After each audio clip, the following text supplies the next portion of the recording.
I don't think it's fair to say the coffee is specialty if there's no transparency, because you might have just bought this coffee through a middleman that's bought this coffee from a producer that was paid in exploited pricing. That exporter got lucky because the coffee tasted delicious and they sold it as a delicious coffee with a premium that never went back to the producer. What's the point? If you're exploiting someone just to get a tasty coffee on the table, you can claim the rights and the glory that comes with calling yourself specialty, but you're exploiting someone in the process. I don't think that's fair. Yeah, and I think specialty should be fair.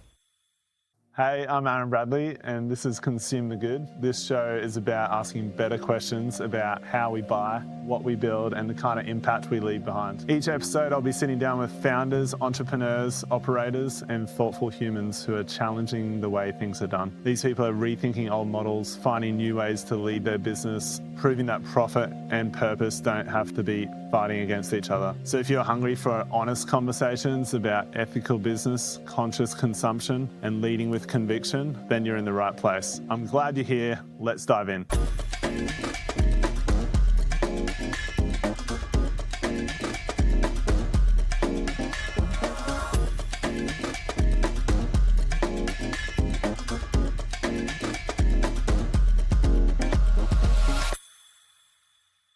Hey guys, just a quick one before we jump into the episode. As many of you may know, I own a coffee roastery on the Sunshine Coast, Slide Coffee Roasters. We are working with Caravela Coffee, hence why I'm interviewing Stuart. He's our relationships manager, helps us import the coffee, and helps us bring in very delicious coffees onto our menu. Long story short, Caravela Coffee is an exporter. They export out of 7 Latin American countries, and they import around the world, US, Europe, and Australia. They have a real heavy emphasis on quality and what they call prosperous pricing, which we'll talk about, and transparency. We actually recorded this episode back in mid-2025, and my excuses for why I haven't launched this podcast yet is imposter syndrome, majorly. Anyway, working on that. That's my own issue. We had a few technical issues. You may or may not pick up on some of those, but we've mostly ironed it out and improved our technicalities a bit more. And yeah, just busy running a business, raising a family, and putting the hard things on the back burner. And this was one of those things. I'm really excited to launch this and really excited to share these conversations, and look forward to hearing from you guys. And if you have any feedback or want to chat about any of these topics, reach out. Okay, let's get into it. Welcome, Stuart. Thank you, Aaron. We've worked with Caravela at our coffee roastery. From what I understand, they are very highly respected in the coffee supply chain ethics world. And there's just really awesome transparency, and I can just tell there's a lot of effort put into how you interact and buy coffee from producer groups, and also on the roaster end as well. So we're super keen today to dig into some deep chats about supply chain. There's a lot to say, and we won't get through everything, of course, but we want to touch on the C market stuff. How does that affect coffee producers? Touch on different pricing models. Caravela Coffee, we're what you would call vertically integrated. So we are an exporter as well as the importer. So a core focus for us has been exportation and working really closely with the farmers on the ground. We export out of 7 countries or 7 origins. And so obviously I'm with you today on the import side of that operation, but we put a lot of our efforts into building the relationships and having an export model where we have full control over the operations once we purchase the coffee from the farm. So yeah, that's sort of a key focus, that quality and relationships are kind of what drives the ethos for Caravela. And I appreciate you saying that. Every time we've purchased coffee, the information, the transparency, I remember getting emailed once a full list of names and how much the farmers were paid. It's just solid on that front as far as transparency goes. And sometimes that's hard. As a coffee roaster, sometimes you assume that it's there, but you dig a little deeper and you're like, oh, it's not there. They're trying to find the info. You're trying to work out, hey, is this coffee from a credible source? And we're were the farmers paid right, on time, all that kind of stuff, and then you dig a little deeper and sometimes they're scrambling for the information. Tell us a little bit more. I mean, we're going to dig into some deep stuff soon. Get ready. I'm ready. But tell us a little bit more about exporting out of how many countries? 7 countries. 7 right? countries, yep. But inside of each of those countries, you basically got your own processing, right? Like milling, Yep. producer groups and Yep. the names of the producer groups. I think that's such a cool concept. Can you elaborate a little bit on that? Sure. So it started in Colombia about 25 years ago with our founders Alejandro and John Carlo. It's something that we as a company wanted to, I guess, do that wasn't really being done to begin with at that point in time, was a QC on each separation of lots purchased. So it started from a base point of searching for quality and then having a transparency element in that, so that when we purchase lots from farmers, they're rewarded for that quality. Where we sort of have full control, like I was mentioning before, was having a mill or having a milling operation is quite an investment, because you've got some very heavy-handed, expensive equipment that you need to operate. But the benefit of having a mill is we can mill coffee to essentially 0% defect. Part of the milling of parchment or milling of green coffee involves sorting too. So that's basically the removal of defective beans that might be in the lot. We are obviously in specialty, but there is a component to small amounts of defects that can make their way through. So we have full control over the milling, which started in Colombia when we set up a mill in Armenia. On top of having the mill, we then can decide how we want to export coffee, whether it's changing the packaging, if we want to vac seal, we want to bag. So having that relationship where we're moving from the purchasing station, which is our own purchasing station, and I should have mentioned that before, that's probably the first step, which is the producer will bring their coffee parchment to a purchasing station to be sold, and we'll assess that coffee. In order for us to assess it, we need to be able to mill a sample, and we need to be able to do a green analysis of that, a sensory and a physical analysis of that coffee, and then a roasted sensory analysis. So we'll assess the coffee and grade it, and that determines how we pay the producer. Having the actual brick and mortar of a purchasing station is what's important. If we have a team of QC people that are Caravelians, on the ground, and often they are from farms themselves, so they're locals from the region that have been trained and calibrated to be, quality assessors of coffee. So having that brick and mortar to begin with, to be able to be in those rural coffee regions, is really important, because farmers generally are in very remote areas, and even to bring their parchment out of their farm can be a massive undertaking or an endeavor. So to then have them have to travel for hours on end to sell their coffee is something we want to try and minimize as much as we can, or make things easy, make life easier for them. So we try to have as many purchasing stations as we can. It's a bit more concentrated in certain regions, like Huila in Colombia we have a lot more purchasing stations. Just the nature of the quality that comes from Huila means that we can afford to have more purchasing stations there. But having the brick and mortar on the ground to have that transaction, and then be assured of the quality too. So we have quality measures and that start there, and then in the milling of that coffee we have quality measures in the milling too that stand out and sort of go without cutting corners, and then when I'm selling that coffee to you, then I can guarantee to you certain levels of quality, because we have that control. You actually know it, rather than trusting somebody who's told you that it's good quality and haven't actually seen it. Because I think traditionally a lot of importers might purchase from exporters, and a lot of exporters might not have their own milling operation. In fact, most don't. They'll have a third party milling that they'd need to employ or hire to have their coffee milled through. Is that where the term middleman has come from? Like, maybe.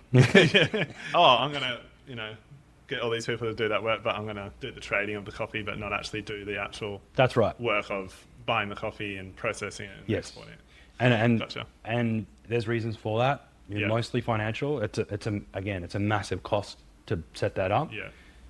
You don't have to set that up, but then you lose the control. Yeah. And it's not about control, but it's just about ensuring the quality consistently over time. So, And just on the whole equipment stuff, what are we talking? Like, I'm envisioning big warehouse. I've seen images before, but like big sorting machines, they're shaking the beans, they're Yep. sorting them by different sizes and density or whatever. Yep. And then what else is involved? Like, is that like how many? Are we talking hundreds of thousands of US dollars, for example? yeah, I would say about $1 million. Oh, sheesh. Okay. Yep, That's a US lot.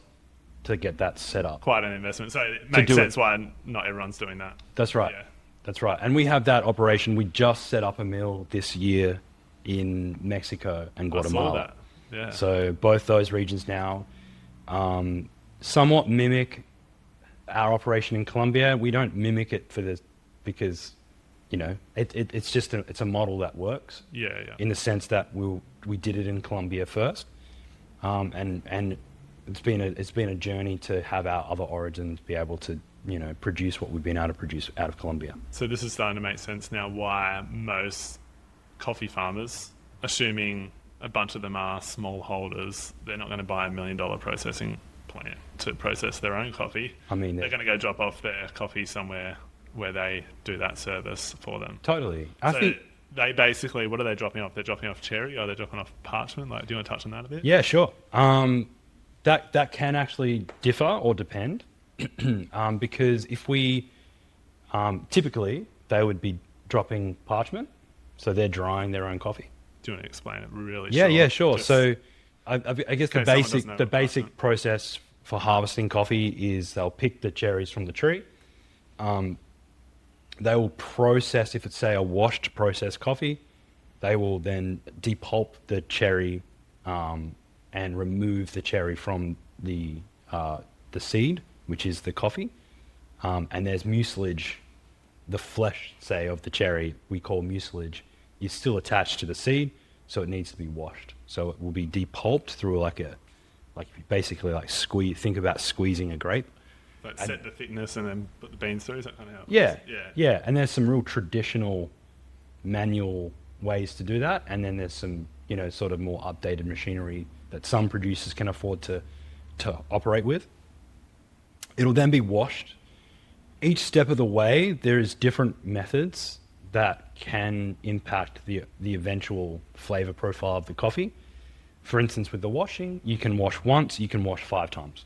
Right. And there's different ways to wash too, and probably don't want to get No. you know, caught in the weeds on that. Yeah, but yeah. I assume there's a lot of opinions in that stuff too. Like, this is better than that. Or, yeah, Yeah. and I think and there's so many variables in coffee. It depends on which region you're in, what coffee you're dealing with, and how it was treated first. But that's a basic wash process. Once it's been washed, it'll need to be dried. But coffee needs to be dried for a very long time, and under a lot of sunlight and a lot of warmth, and to get the appropriate amount of moisture out of the seed. It's not like drying something so that it's externally dry. It needs to be dry throughout the seed itself, and that typically takes anywhere from 20 to 30 days, or sometimes shorter, but most of the time in the 20s. So that's when they drop it off. After the drying. After it's been dried, Yeah. it then And gets it's still, dropped. It's called parchment because there's still some outer layer or no? Yeah, that there is the parchment itself. So yes, and this is the part that I guess a lot of people never see, and so they never really understand. But coffee comes in it's like a silver skin. It's an outer layer after being dried that it then needs to be removed from. Gotcha. So there is an element to the green coffee itself. It actually looks yellow until you've milled it. You've removed the outer layer or the jacket from the actual seed itself, and then you see the green seed. And it's difficult to assess. You can't really assess parchment. Right. You've got to mill That's the why you gotta coffee mill first. it, yeah. So To know the quality. some farmers or producers have, you know, a basic milling machine or equipment to mill their own coffee, because they might roast their own coffee. So, and that can be very basic too. It might just be over a flame, and then they crush it up and then brew it. But milling is a very important step. But not only that, sorting. So then once you've milled it, you can get the full access. So we have a quality team at our mill that are assessing samples of every lot that we sell to ensure the quality is attributed to the quality it was originally purchased at. Yeah. And that's a very important step as well, because we need to ensure that quality is stable before we export it. Because it can change, right? So I'd imagine you're doing tons of coffee of a certain grade, for example. Let's just say a roaster like myself is like, hey, I want 8 tons of coffee of this grade. I imagine that you also need to make sure that the whole 8 ton is the same. Or like, yes, you can't blend 8 ton in a big barrel, right? I assume that's not happening. No, so there's a way we do it. Yeah, cool. There's a way we I guess for larger volumes we will take per ton. So if we're doing 8 ton, we might take 8 samples of the same lot. Gotcha. Along the way, and assess it to ensure the consistency. We also want to remove human error. So if we're at the purchasing station and the quality team overlooked something, we're assessing again, and that's just reassuring that we got it right every time. It's a lot of work, isn't it? Like when you think about like all those checkpoints before it gets exported. There's about 4 checkpoints for us before it even gets exported. Yeah. And then you guys assess it when it gets imported to make sure shipping didn't stuff it all up. Well, we actually assess a pre-ship too. So we're on that side of the fence before the export as well. And if Slide Coffee has forward contracted that coffee, you'll also be a part of that, and you'll assess a pre-ship. Yeah, they're very yummy usually. So. I haven't had a bad pre-ship that I've had to decline yet, so that's great. No, that's awesome. Super helpful. So that's great context, like how the coffee moves through the export side of the supply chain, because a lot of people in our side of the consuming countries, we see green beans in bags, roasted, but in smaller bags. We see all that, but we don't see that side, and we're not really usually a part of that process unless you're regularly visiting Origin and the mill's amazing. If anyone can ever is ever traveling to South America, see if you can get to a coffee mill, because there is an amazing level of equipment, action going on that, I'm sure that, if you're nice enough, they'll let you do a tour. But the machines that they float, and so like different weights and seeds you can allow to pick out coffees based on weight. And then there's the shaking machines that sort of they pick out, they get pushed to the side through shaking. And then there's color sorting machines that go at like hundreds of beans per second, and then you'll just hear one bean go ding. And so it flicks it out. It flicks it out. So I don't know how. I'm just envisioning like this big human flicking the thing. No thanks. Don't want that one.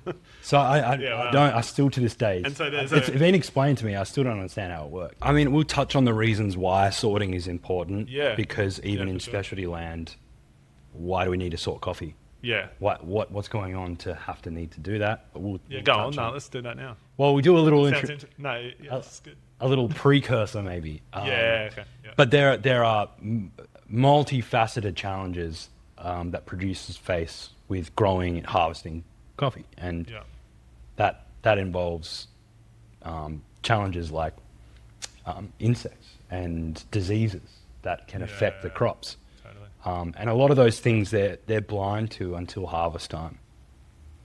So we see like things like borer beetle or broca or roya, which is a disease. It's like leaf rust. Which is a disease. So these things impact the physical seed. You get broken beans. You get broca is like you'll have a hole straight through the bean. It's like someone's taken a needle and pierced it. Those things are very hard to manage throughout the harvesting process and growing process. So you're saying they could essentially be looking at all these deliciously ripe looking coffee cherries and they won't actually know there's in many cases. That's an important reason why sorting is important. Yeah, so good.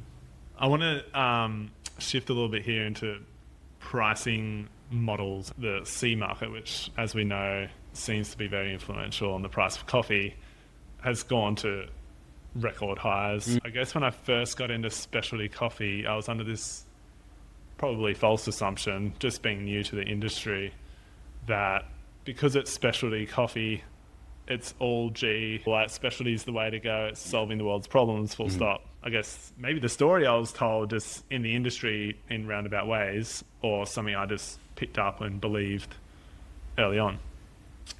But like, why is there so much poverty in coffee growing regions still? I guess at a high level, like, just because it's specialty, is it changing the world for these coffee farmers, or is it not really? Wow. Sorry, that's big.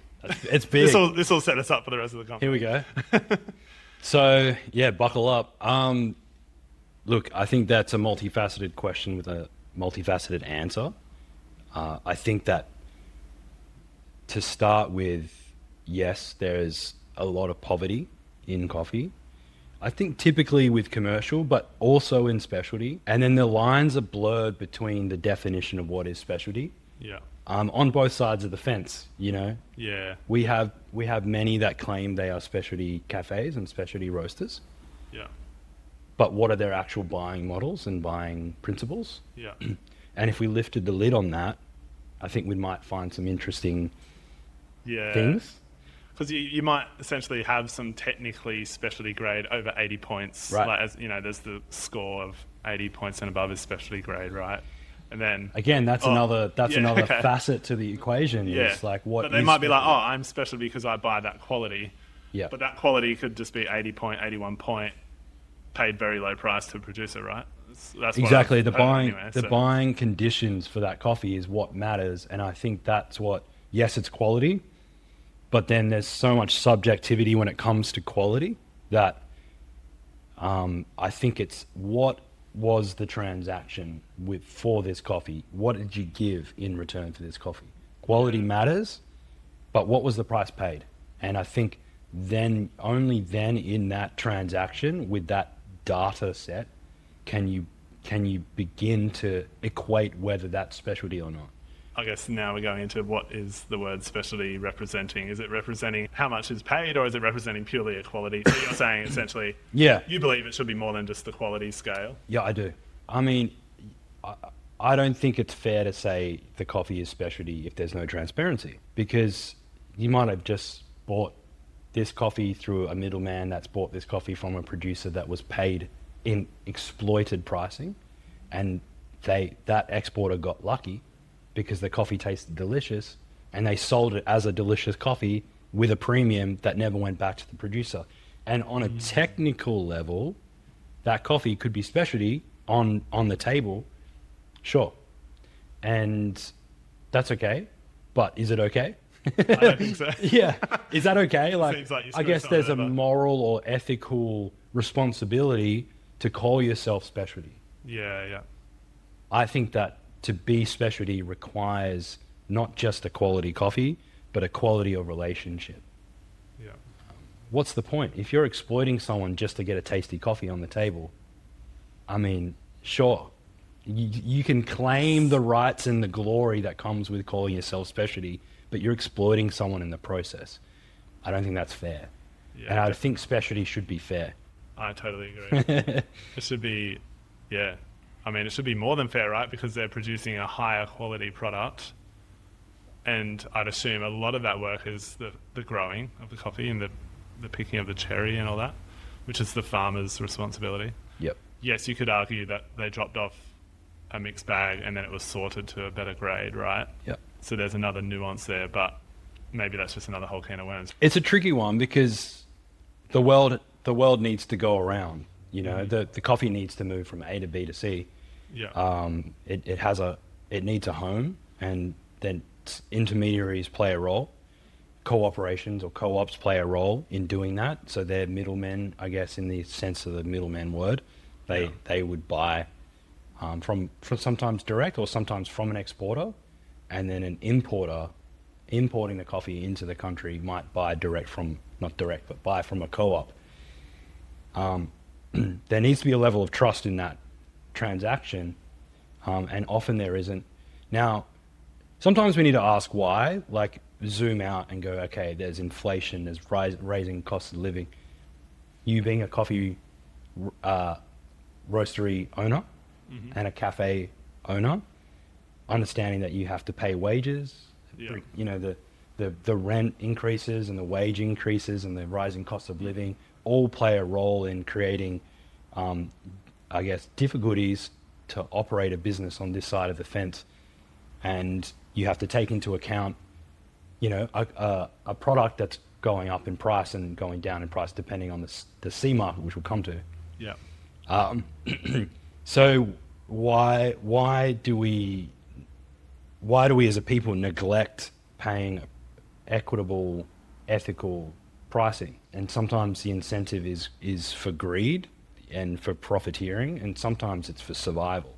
So we've got to take that into account and understand that some are doing it tougher than others because of the different climate of business they've got going, and that's okay. But I think there should be a line in the sand between specialty and commercial, and you need to be truthful and honest about who you really are, depending on who you're buying. Yeah. And most of coffee purchased is not transparent. Yeah. Most coffee purchased, they do not know where it came from. There's what we call fragmentation in the industry. So the middlemen, the intermediaries that sort of have gotten in the way of that direct trade and direct relationship with farmers. It's not the farmer's responsibility to import coffee into another country. How could they? Yeah. That, you know, a very, very few can do that. You know, you've got language barriers. You've got the fact that, you know, being a coffee producer is 365-day-a-year job. Yeah. It's a lot of work, and you've got to be a master at your job to be able to harvest coffee that's at specialty levels. Yeah. It's not easy, considering all the challenges they face. Leave that to someone that can do that for you, like an exporter, but that has your best interests at heart. That's the definition of specialty, in my opinion. Yeah. You pay you fairly and equitably for the quality, and then transparently sell that coffee on. Yeah. Rather than paying a lower price because that farmer doesn't know any better, turning around and say, this is the best coffee ever, like, pay this much more, and then making huge profits when maybe you didn't even touch the coffee potentially. Yeah. In some scenarios, right? So Exactly.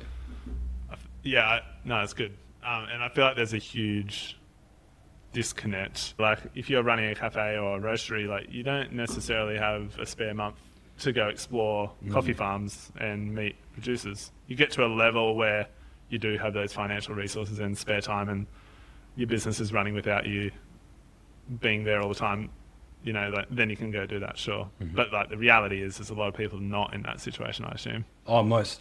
Yeah. And so there's that disconnect there. Would I be right in saying the disconnect alone, the unawareness of how it all works, is that a big reason why maybe there is producers in poverty? Because if we did really know, like, if we had the knowledge of what was going on, exactly how it was purchased and when and how much was paid to the farmer, who the farmer was and who's milling it all, if we knew that whole process, maybe we would be a little bit more invested in ensuring that supply chain is, like, I think if you have the knowledge, you have this kind of conviction there. Like, we had the whole C market hovering around $2.50 US per pound. Is that a fair C market level, or is it like, nah, it needs to be at $4 US per pound? So the farmer would get what we call farm gate price. Yeah. And then the FOB price would be it stands for free on board. Once it's on the boat, kind of thing. Well, not even. It's just from the export side to purchase that coffee from the farmer. Yeah. Plus a couple of little other costs involved in, say, the milling. Yeah. But the exportation costs, I would say, are separate to even the FOB. So there's additional taxes and export costs that come in. For us, it's a bit bigger, and only because of all the things I mentioned before. We have we have a program of relationships with the farmers that support them one-on-one. We call that PECA, or PECA. Yeah. And it's a program to enable the farmer to be more efficient over time, or more productive over time, and get intel, education, quality, and build on that relationship. That's one aspect of what we do, but then there's the milling side, the actual operation of the milling, and the exportation. So there's, for us, the FOB pricing might be a bit higher, but there's a very specific purpose for that, and that's just to ensure the quality, the consistency, and also paying fair and equitable prices to the producers Yeah. for the coffee on top of that. Yeah. The sea market is, unfortunately, a very vital aspect of the pricing point. Now, if you think of it like layers, that kind of makes sense visually to me, that the sea market is that foundational layer, Yeah. and the specialty market exists on top of the sea market, Yeah. and that's I guess the commercial price for coffee. If anyone listening doesn't know what the sea market is, it actually stands for centrals, but it's essentially the publicly traded price for coffee globally, and it is traded publicly, which means that the price fluctuates up and down based on supply and demand, yes, but also speculation in the market. So speculation meaning traders get involved and they speculate as to whether the future value will be higher or lower on the price, and they'll trade that speculation. This And is the they'll- bit that I think annoys me. I don't know. And this is the bit Yeah. that's kind of unfair. And guess who it's unfair for? It's the producer. The short straw goes to the producer. Because what happens when the sea market goes from $4 where it is now back down to $2? Yeah. And I think of this, I'll come back to your question. I think of this as a soccer match. If it was the producers as one team, coffee farmers were on one team, and the rest of us, the supply chain, was the other team. So roasters, cafe owners, consumers are all the other team. Would you put exporters, importers in that bucket as well? Yeah, sure. Yeah. The everyone. suppliers, the Okay. supply chain, we're up 10 goals to 1 Yeah. against the coffee producer. You're And that saying- one goal had been kicked in the last 2 months because the sea market's been higher. gotcha. Maybe this whole industry has been built On a lie. on, kinda. Well, built on like, hey, coffee's worth this much. I can roast it, brew it up, and sell it for this much. And we've built our whole industry, and heaps of roasters cafes have opened. On a perceived Value of coffee Yeah, that totally. is actually maybe too low. And if we were to actually go listen directly to some coffee producers, maybe they could have told us like, hey guys, I need to get paid more. Yeah. Like, you're making heaps of money over there. Mm. I'm just like barely surviving. Is that a true like? That's an absolutely true statement, I would say. Now, And now So- they've gotten a goal. They've gotten a goal. They've gotten a goal. But we don't know if they're gonna. They've kicked a goal. They've kicked one goal. One. Yeah. We're up 10-1. It could be even, more than 10. But that's, I guess, an analogy. Another analogy I thought of just before was you just got a pay rise. There's like this timing thing that we're playing in the financial world of coffee, trading, speculation stuff, right? Where you can time things and like, oh, I had a win, buy and sell coffee contracts, pieces of paper. Whereas like on the coffee producer end, they physically are growing the coffee, processing it, waiting till it's done, and then it's like, cool, now it's time to sell. What's the Market price? tanks, yeah. Yeah. And they don't know what their price is until it comes to that day. How much time do they have to wait for the market, or can they not afford to wait for the market to come up? Well, it's a very good question. I think with producers that have been exposed to the opportunity of the perfect timing where they're finally harvesting coffee Yeah. with the sea market that's bumped up higher, we're dealing with a return that might be once every 6 months for them, Yeah. once every 9 months, or once every 12 months. Yeah. So there's not really much leeway for a coffee producer to just sit and wait for the sea market to keep going up to get more return for their parchment. Now, some might do that to a small degree, but that's, I would say, a luxury. Yeah, okay. If they've got enough money to hold on to that coffee for another month, then they can do that. But if they Sure. need the cash, But it could just as Yeah. likely go down as it could go up. So it's a it's a gamble. risk either way. And are they willing to take that risk? If you think of it like if I worked for Slide Coffee and I was told by you that I'm going to give you your year's salary yeah, on October the 28th, 2025, yeah. and I have no idea how much it's going to be. Dang. What kind of stability does that give me to know what I can do with the rest of my life. I don't know how to project for my future. Farmers need to invest in their farm. They need to invest in their cost of operation. They need to be able to provide for their family. If they want to grow, they need to hire laborers or pickers. If they want to, you know, have more children or have children, how are they going to afford that? You know, so there's a whole lot of challenges that they face because coffee is pegged to the C market. And that's a massive issue. And here we are on the other side of the world, not taking into account just how harmful that is for producers. And when the market drops to $1.80 or $1.70, you've got roasters licking their lips, going, yes, I'm going to get really good coffee at the cheapest possible price, without taking into account the effects on the producer. That's not shared equality or equitable sourcing. It's got to take into account what we call prosperous pricing. You know, there's costs of production, there's costs of living, and then there's prosperous pricing. If you can cover your cost of operation as a farmer, cover your cost of production, cover your cost of living, and then also be able to make profit doing it, then it's sustainable. If you're not prosperous, it's not sustainable. So the farmers won't exist in 3, 5, 10 years from now. So who are we fooling to think that we can try and get ahead by getting the cheapest possible coffee, the best possible quality, and do it without exploiting or screwing over farmers in the process? We've got to be aware of the impacts at origin. When the C market goes up to where it is today, 380 plus, I know it's hard. I know it's difficult on this side of the market.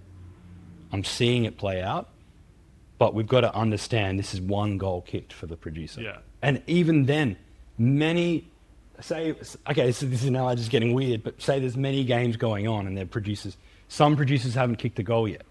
Because they didn't know? Or because they've lost their crop, they've lost their harvest because of the challenges we've been talking about. You know, there's weather events that have taken out. You know, across Central America, a lot of our farmers have lost 30 to 40% of their crop because of early maturation of cherries, because of weather events causing all the cherries to mature rapidly fast. The processing, they can't take on the processing. There's a shortage of laborers to pick coffees. Because of the shortage of laborers, the cost to hire labor has doubled. So they can't afford to hire extra labor. You don't have enough coffee for the demand.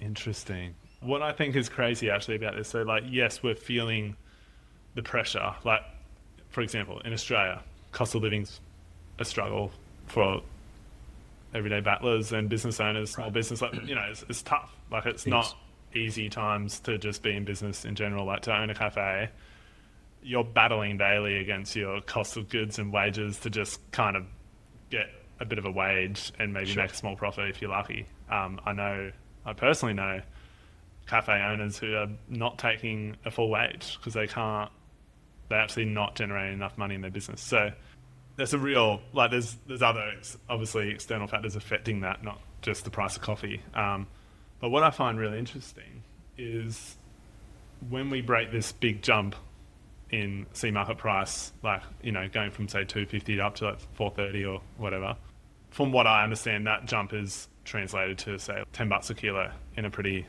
like normal case. So increase of $10 per kilo.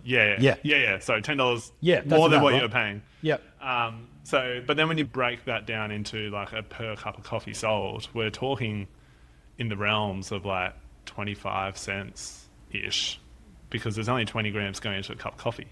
And this is what kind of has really sent me down this rabbit hole, because I've just been thinking a lot about like, how is it that this life-changing goal that has been kicked by the producers, how is it that this has only affected the end consumer? It's only affecting them by a very small fee, in my opinion, for when you think about what goes on to get a cup of coffee into your hands, 25 cents.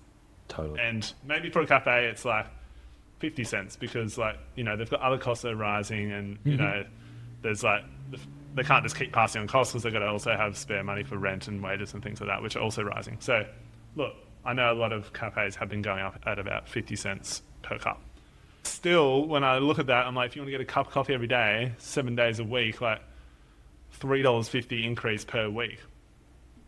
But when you go translate that same amount, translate it down the supply chain, look at the other end of the spectrum, we're talking like, this is like a life-changing price for the coffee producers. Like 100%. It's life-changing. Like, it's like, oh, this is finally, like, we're getting fair and equitable pricing. Yeah, it's finally a good price that we've been kind of wishing for years, if not decades. Exactly. And so that is just crazy. And this is where I think that there's actually a lot of power at the consumer end. And I mean, this is a big reason why we've started having these chats, because like not only in the coffee industry, but in other industries, I assume that this similar kind of thing happens where a small adjustment on the consumer end can just make a life-changing difference on the producer end and the supply chain. Yet, because we don't know, we're so disconnected, or the people that are in the middle, importers, exporters, roasters, traders, whatever, don't care about that process, or maybe they would care, but they just don't understand it fully or don't know. Because it is complex. And I'm like, man, there could be so much change if people could just understand that, hey, like, pay that 50 cents, make sure it's going to a supply chain that is equitable and fair. And we are actually changing people's lives who are hardworking smallholder farmers. It's a fascinating anecdote on the Australian coffee culture when there's this resistance. Do you say Australian because it's different in other countries? It's very different in other countries. Okay. I want to know. So that, I mean, listeners or yourself, if you've bought a coffee in another country on the import side, whether it be London or anywhere in the States or, you know, the more northern countries, it's basically twice the price for a cup of coffee. I've experienced that in Europe. Right. So what is it about Australia that has been left in the dust in terms of paying what is actually appropriate, not just for the producer, but for the brewer and the roaster, that enables sustainability across the supply chain? What is the resistance? Why is the resistance there? It's very fascinating, and we've, between myself and Mark and the team at Caravela, we've scratched our heads a lot over the last few years at this resistance, and it's cultural, and it speaks to what's been going on for many years, and it might have something to do with this saturation of coffee being supplied to the consumer market, and a lot of coffee shops. The supply. Exactly. There's so much competition. There's so much availability, and I think there's a perception in the consumer side of coffee that coffee is the one product and it should be valued the same, without the recognition or the realization that there is a broad range of quality within coffee, and it should be valued for the quality that it is. But that's a difficult thing to express and articulate. And most people don't have time for that conversation. Most people don't have time. They just want a latte. Just give me a with latte. sugar. Yeah. I don't know. It's a really tricky one. I'm not trying to solve the world's problems. Go on. What we are trying to solve is the problem of not paying enough for coffee, which is clearly what's happened in Australia and clearly what's happening now. There's been a shift. It's good, but it's a forced shift. It's a shift that has happened only because I can't open my doors if I don't put my coffee up 25 cents. Now, some people are still, resisting to increase and pass on costs. But what they've got to understand is you've got to value the product for what it is, and that's a hard thing to do when there's certain fears in the market that you might lose your customer base over a price increase, or not being aware of maybe where your coffee is coming from and how that's impacting the origin or impacting where the coffee is being bought from. But I would like to think in an ideal scenario, we would have already put our coffee prices up because we wanted to pay what was fair and prosperous to the producer. Yeah. And here we are in 2025 paying already what is the right prices. So when the C market goes up, Sure, there might be the same level of tension because we'd have to put our prices up a little bit more, but the producers are protected throughout that process. Yeah. What we need to do first, though, is ascertain, is this coffee fair and equitable, or is this commercial and exploitative? And I think No one's going to claim that on their packaging, though, are they? no one's going to say, unfortunately, our coffee is not fair and it is exploiting someone. Is it? Yeah. So how do you probably figure? not going to talk about it. I think how do you figure that out? How do you know as a someone who goes to cafes to drink coffee, is this coffee good? Like, does it taste good? Sure, that might be one way to ascertain. The vibe, the experience has got to be good. But just as important is, how do I know this was fair and equitable? Because I'm putting people in poverty if it's not. Yeah, literally. And the only real metric that I can see is if you as a roaster or you as a cafe owner are showing the impact you're having. Yeah. And that's not easy. As a roaster, I'm paying more for the green beans now, and then passing that on to the cafe. And what I find fascinating is like, oh, could we have always been paying this price? Like, could we have always been buying this coffee at this price? Could we have always been charging this wholesale to cafes? And could the cafes always be charging this much more, like 50 cents more, whatever? And we could have had this more prosperous pricing the whole time. But we're only doing it now because we've been forced to by the market. But like, shouldn't we have just chosen that? If we had known, what a lot of people are telling me is that it's probably going to come back down again because of history says like when it sparks up, it climbs back down over a few years usually. So are we going to be repeating history? Yeah, we'll just revert back to old ways. One of the telltale signs of what we were talking about is how do you discover who's doing good, who's not buying so great coffee. One of them is relationships. Yeah. If Slide has a relationship with a producer or a producer group or a regional and that's been long standing, that tells the consumer or the customer, hey, that farmer's been at it a while and is doing well. Yeah. Yeah, that relationship. I think one way to do a relationship really well is a producer group. You purchase a producer group from us out of Nueva Segovia in Nicaragua. Yeah.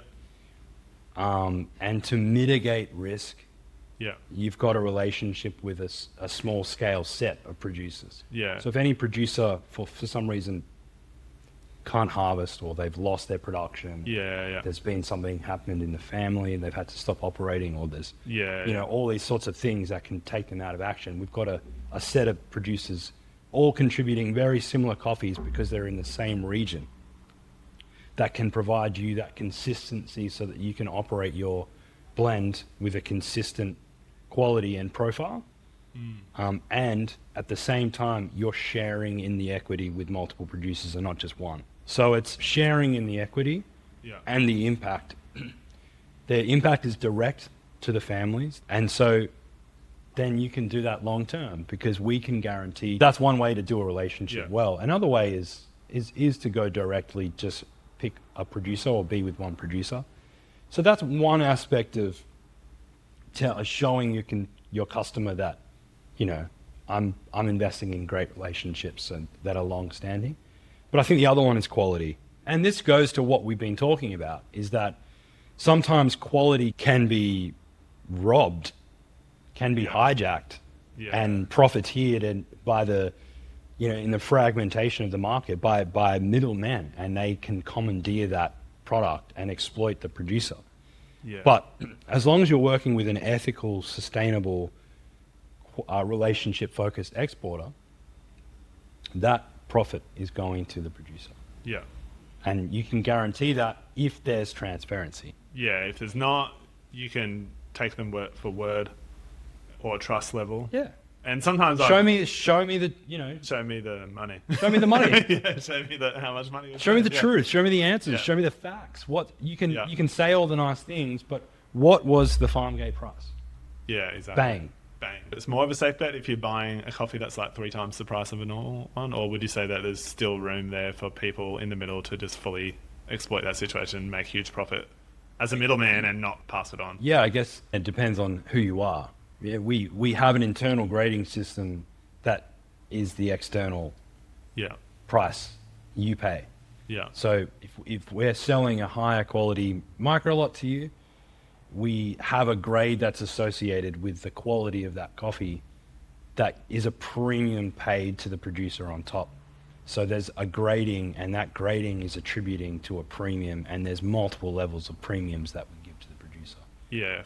I can't think of another way to ensure that we are rewarding the quality. We're incentivizing the producer to produce high quality coffee. We're incentivizing the consumer or the customer that's coming into your cafe to drink higher quality coffee. We're paying the right prices. Yeah. We're getting producers out of poverty and into fair, equitable pricing. Yeah. And we're enjoying more delicious coffee. It's like a win-win-win. It's a win-win. If you're willing to pay the price. If you're willing to pay the price. As a roaster, pass that price on to the cafe or price it in a fair way. If we're willing to take that risk on our end to say, hey, we're charging more because of X, Y, Z reasons. And trust that the consumers will want that and be willing to pay that little bit more. And that's what I've seen, is that is the case. That people are very upset when they pay for a coffee and it's crap. They have to chuck it in the bin. Like they feel very disappointed and ripped off. So there's a responsibility. Exactly. I guess one would argue they don't know the difference. And I know there's a huge difference on the roasted level because I know I can tell the green quality pretty easily, but for when you're slinging a latte, they don't know any better. I mean, like, why give them the tip top quality? And then when they don't even care about it anyway. So that's one argument, and I believe that they do actually notice, subconsciously even, or like, I'm going to go back there. It was always good, friendly staff. But it's the service, the wait time, like the vibe. There's all those things outside of the quality that will affect whether someone will come back. 100%. I think there's those pillars. As a coffee operator, there's pillars. You've got the environment, you've got the service, you've got the product. And we don't always, not everyone always nails all of that. No, totally. And you might nail the service, and you might nail the environment, and you might be bringing in a commercial coffee that's exploitative. You do see that, right? But at some point in time, I do believe that the truth will get out somehow, somewhere. I know that's quite theoretical, and I don't know. I just don't think that someone who truly cares about, and Aaron truly cares about the community at Slide. You truly care about the customers that walk in your door. You get to know them, you speak with them, you know what coffees they like. You hope that when they walk in the door, they're going to experience not just a great coffee, but a great experience. And it's more than just coffee. It's not just the coffee, it's more than just coffee. Why? Because you care. You care about the person. Now, if the customer experience, the customer experience, right? I think the message is you care. And if the message is you care, but then you don't care about where you're sourcing coffee from, then there's a disconnect in your company. There is something that is contending. On the front, you're saying... Maybe an unintentional disconnect, I would argue. Because I think most cafe owners don't know or don't realise the difference. And I think what we're speaking to here, though, is people that do know the difference, that continue to buy a certain way. But the ones who are unintentionally buying, sure.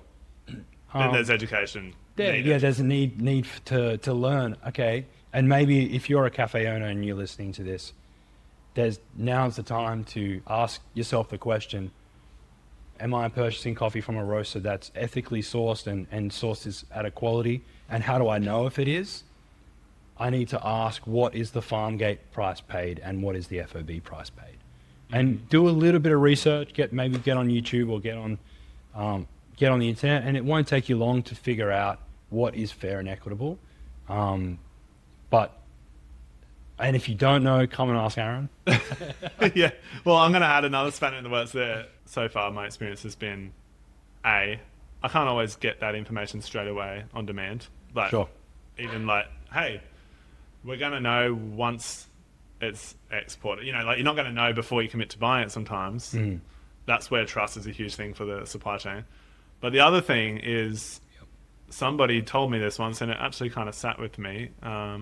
It's not our information to share. Like, this is business for somebody, right? The exporter buying from the producer, or the miller buying from the producer.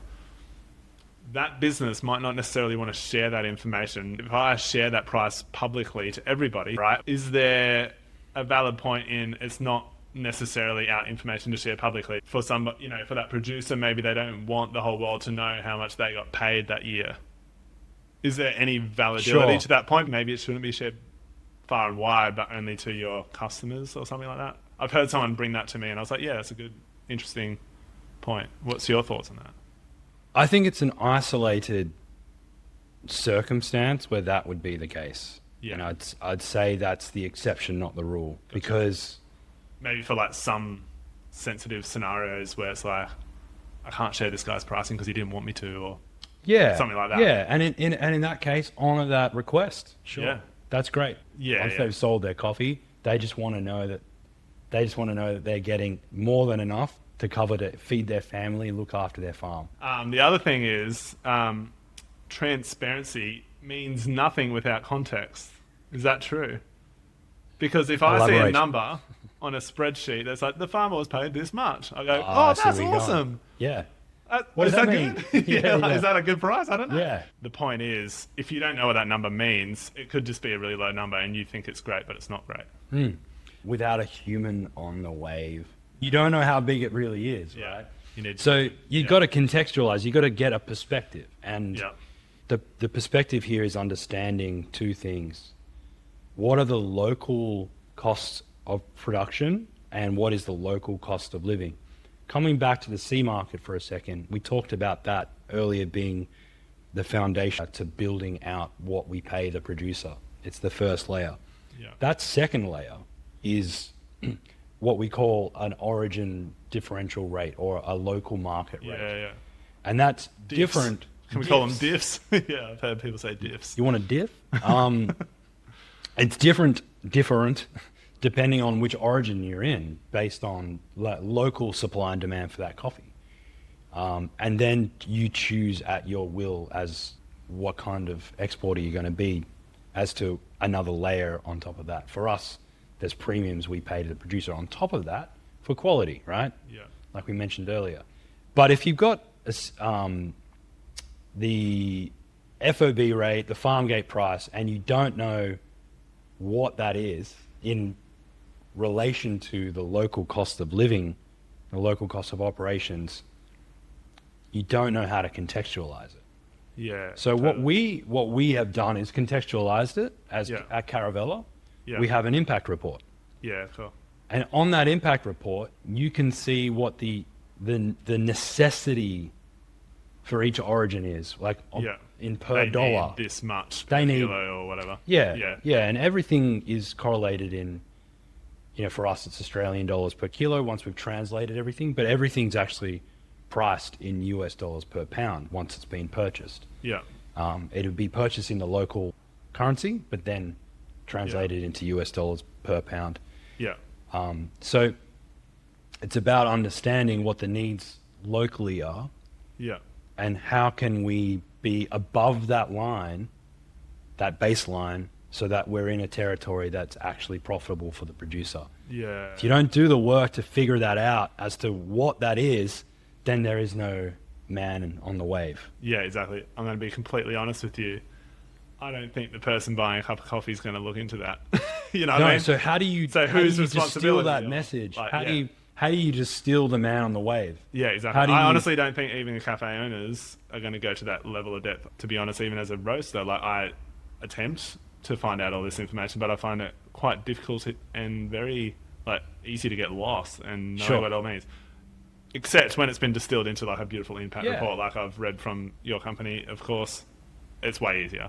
But you don't get that from every supply chain necessarily. And doesn't mean that it's bad. There might be well-intentioned, respectful supply chains that just don't have the resources or don't have it distilled into something that's digestible.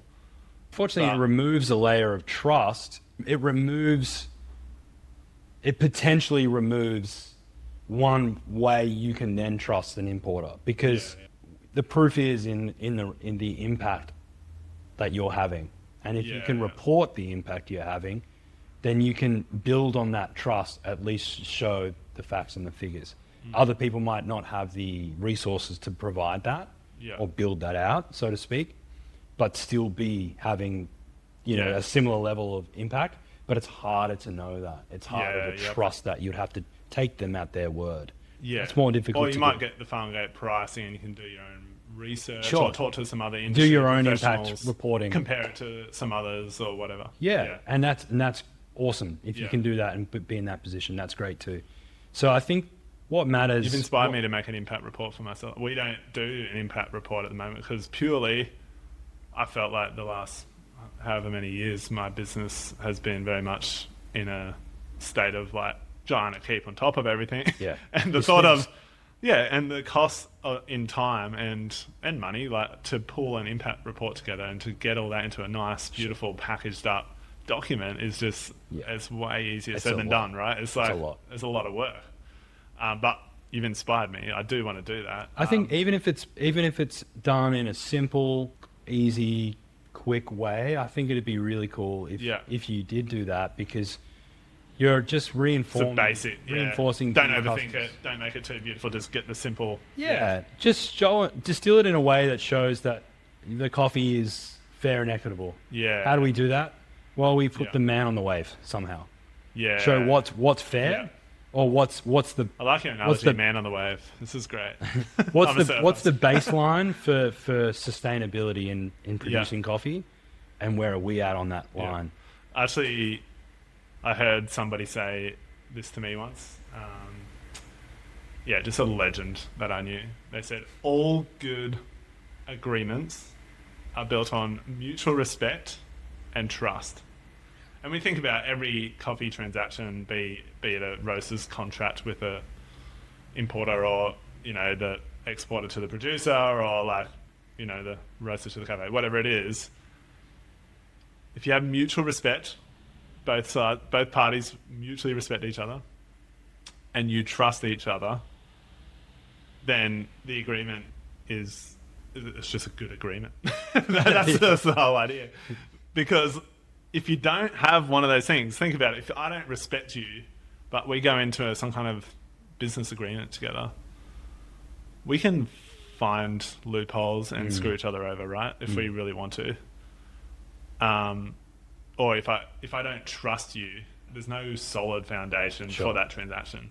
And I think transparency builds trust straight away. But there might be cases where transparency isn't just like, bang, there it is, amazing, beautiful PDF document. I think just having that mutual respect and trust with your supply chain and then getting that data to back that up is a huge win. And if it's purely transactional and we don't trust each other in the supply chain, like, we're not really going to get that far, I don't think. 100%. And if you trust your supply chain, you're going to be committed. If you're committed, then the benefit and the impact you have at origin goes beyond the promise of now. It's providing a promise for the future. You're committed to 2026. You're committed to the future. Why? Because you trust us to provide you the coffee that you know you're going to get. You trust and you respect the process. And I think when you can position yourself as a roaster to trust the supply chain and then increase your commitment into the future, the benefit becomes a multiplication. Why? Because you're sending that promise all the way to the producer. That producer has an additional layer of security, knowing that future harvests will be bought, future harvests will be having a home, and that's a very important part of how we operate. You're sharing just- it. You're sharing in yeah. the supply chain. You're sharing in the risk. You're a part of it. Yeah, that's the other thing. There's risk right the whole way through. I mean, that's probably another whole discussion, risk and how that equates to. Next week, you want to? Yeah, honestly, another podcast. Mate, this has been awesome. Awesome. I've learnt a lot today, and that's one of my very selfish reasons for doing this too. podcast Me too. is I'm learning so much. Like in business, we're so busy all the time running around, Yep. getting things done, keeping things operating, and it's rare to actually stop and have like a solid, 1-2 hour chat about an important topic like this. Thank you, and thank you for your commitment to Caravela, and we love Slide Coffee. Thank you, thank you very much. Hey, so we started this podcast out of a desire to build a community around these conversations. So if you know somebody that would really enjoy listening to this show, please share it to them. It makes a huge difference.